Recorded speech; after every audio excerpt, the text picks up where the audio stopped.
Cartoon শিরোনাম ভুল পথের যাত্রী গে। রফিক, আরে সাজিদ, চল ওই নতুন মুভিটা দেখে আসি। নামাজ তো পরে পড়লেও হবে, এখন সময় নষ্ট করে লাভ কি? সাজিদ, বন্ধু, নামাজ সময় মতো পড়া ফরজ। নামাজ বাদ দিলে দুনিয়া ও আখিরাত দুই জায়গাতেই আমরা ক্ষতিগ্রস্ত হব। নামাজ না পড়লে প্রথম সমস্যা হল মনের অশান্তি। আল্লাহ তায়ালা নামাজের মাধ্যমে মুমিনের অন্তরে শান্তি দেন।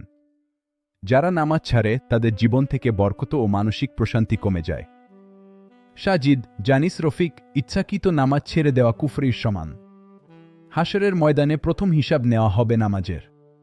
যার নামাজ ঠিক নেই তার বাকি সব আমলি বিফলে যেতে পারে। রফিক, তাই নাকি? আমি তো ভাবতাম বুড়ো হয়ে পড়লেই হবে। এখানে নামাজ না পড়ার 5টি বড় ক্ষতি তুলে ধরা হল। আল্লাহর অসন্তুষ্টি, স্রষ্টার সাথে সম্পর্ক বিচ্ছিন্ন হয়ে যায়। চেহারার নূর চলে যাওয়া, ইবাদত না করার ফলে মানুষের চেহারার উজ্জ্বলতা ও গাম্ভীর্য হারিয়ে যায়।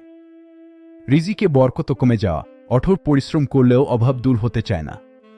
কবরের আয়াব, বেনামাজির জন্য কবরের জীবন হবে অত্যন্ত কষ্টের।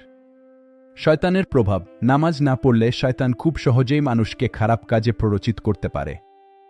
রফিক, আমি আর দেরি করব না সাজিদ। আজ থেকেই আমি 5 ওয়াক্ত নামাজ শুরু করব। আল্লাহ যেন আমায় মাফ করে দেন কি সাজিদ, আলহামদুলিল্লাহ।